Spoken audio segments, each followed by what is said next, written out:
This time we are going to sketch a linear function using the gradient and the y-intercept. We have a graph there, we have an equation there, but we're not going to use our table of values this time. We could do a table of values, but we're not going to. We're going to see if we can do it without that. Now to do that, we're really going to need it in the form of y equals mx plus c. As you can see, it's not in that form at the moment. We need y on its own. So the first thing we're going to do is going to have a look at it, and let's get it so y is on its own. So the first thing we're going to do is move that by minusing 6x from both sides. Okay, so we end up with 3y equals 9 minus 6x. Cool. Now we still need to get y by itself, so we're going to divide both sides by 3. And I've got to divide everything on that side by 3. So I end up with y equals 3 minus 2x. So I divided both the 9 and the minus 6. I divided both of them by 3.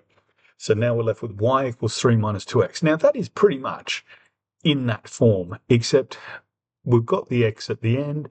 Maybe we'd be more comfortable if we moved it. So let's just move it. Remember, the sign comes out the front. So we end up with y equals minus 2x plus 3. So I didn't change the sign of the 3. I didn't change the sign of the minus 2. So now we've got it in that form.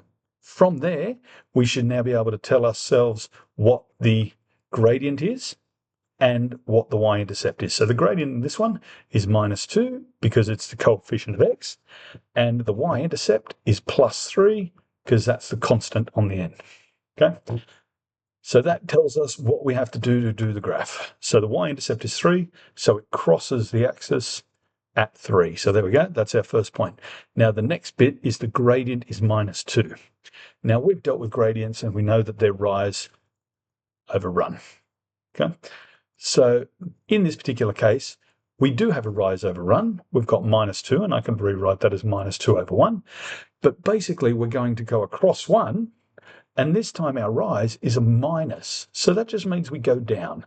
So we go 1, 2, and that's where ours is going to be. We've gone across 1, so our run was 1, and we've risen, or in this case, fallen 2. So our gradient was minus 2, so we're going to go down. Remember, if you've got a gradient going like that, we read from left to right, so you would be going uphill. That would be a positive gradient. And if you're doing that, you are going left to right again, and you are going downhill, so that gradient would be negative. So now I've got those 2 points. I don't have to draw any more points. I can now just draw my line with a ruler through those points. Okay, and you would end up with a line that looked like that. And that is a line of y equals minus 2x plus 3, which is the same as that equation that we had up there. And that's all there is to it. Rearrange it so that you've got it in gradient intercept form, find the gradient, find the intercept, plot it. That's all there is.